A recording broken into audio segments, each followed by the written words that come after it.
आज की बड़ी खबर जुड़ी है आपके पीएफ, आपके रिटायरमेंट सेविंग्स और नए नियमों से जो सीधे असर डालते हैं उन कंपनियों पर जो अपना खुद का प्राइवेट पीएफ ट्रस्ट चलाती हैं। एम्प्लॉयज प्रोविडेंट फंड ऑर्गेनाइजेशन यानी कि ईपीएफओ ने ऐसी सभी छूट प्राप्त प्रतिष्ठानों के लिए नियमों में बड़ा बदलाव किया है।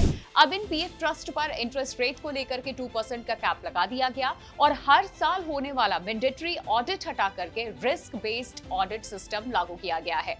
अब समझिए ये नियम कहता क्या है। नए स्टैंडर्ड ऑपरेटिंग प्रोसीजर्स यानी कि एसओपीएस के अनुसार कोई भी छूट प्राप्त पीएफ ट्रस्ट ईपीएफओ द्वारा घोषित वार्षिक इंटरेस्ट रेट से 2% अंक से ज्यादा ब्याज नहीं दे सकेगा।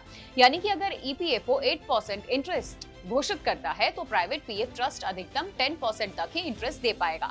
सरकार का ये कहना है कि ये कदम फाइनेंशियल डिसिप्लिन बनाए रखने और कर्मचारियों की बचत को सुरक्षित रखने के लिए उठाया गया है।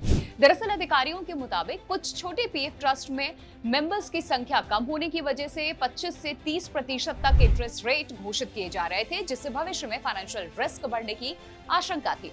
इसी अनियंत्रित ब्याज घोषणा को रोकने के लिए ये 2% कैप रूल लाया गया है। दूसरा बड़ा बदलाव है ऑडिट सिस्टम में जो किया गया। पहले हर साल सभी प्राइवेट पीएफ ट्रस्ट का मैंडेटरी ऑडिट हुआ करता था। अब ईपीएफओ केवल उन्हीं कंपनियों का ऑडिट करेगा जहां नियमों के उल्लंघन या फाइनेंशियल गड़बड़ी की आशंका होगी। इसे रिस्क बेस्ड ऑडिट कहा गया है। इसका फायदा ये होगा कि नियमों का पालन करने वाली कंपनियों पर बेवजह का रेगुलेटरी बोझ कम होगा और ईज ऑफ डूइंग बिजनेस को इससे बढ़ावा मिलेगा। तो अब सवाल आता है कि कितनी कंपनियां अपना पीएफ ट्रस्ट चलाती हैं। देखिए, देश में लगभग 1000 से 1200 बड़ी कंपनियां हैं। पीएसयूएस और प्राइवेट ऑर्गेनाइजेशंस को ईपीएफओ के तहत छूट मिली हुई है। ये कंपनियां एम्प्लॉयज प्रोविडेंट फंड और मिसलेनियस प्रोविजंस एक्ट 1952 की धारा 17 के तहत अपना अगला पीएफ ट्रस्ट संचालित करते हैं, लेकिन एक शर्त हमेशा यहाँ रहती है, उन्हें ईपीएफओ के स्टैंडर्ड स्कीम के बराबर या उससे बेहतर बेनिफिट्स देने ही होते हैं। तो नए एसओपीज में एक और अहम प्रावधान जोड़ा गया है।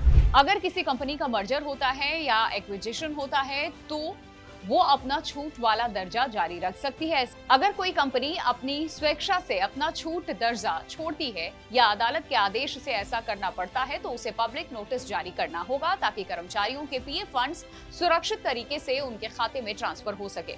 देखिए, सरकार का मानना है कि इन नए नियमों से प्राइवेट पीएफ ट्रस्ट में ट्रांसपेरेंसी बढ़ेगी, अनियंत्रित ब्याज घोषणाओं पर रोक लगेगी और कर्मचारियों की रिटायरमेंट सेविंग्स पहले से ज्यादा सुरक्षित होंगी। ये नियम जल्दी ही आधिकारिक रूप से नोटिफाई किए जाएंगे। तो अगर आप ऐसी कंपनी में काम करते हैं जहां अपना प्राइवेट यानी कि पीएफ ट्रस्ट है तो फिर ये बदलाव आपके लिए एक बेहद महत्वपूर्ण है। अब आपका पीएफ इंटरेस्ट ज्यादा रेगुलेट होगा और आपकी बचत पर फाइनेंशियल जोखिम की संभावना कम होगी।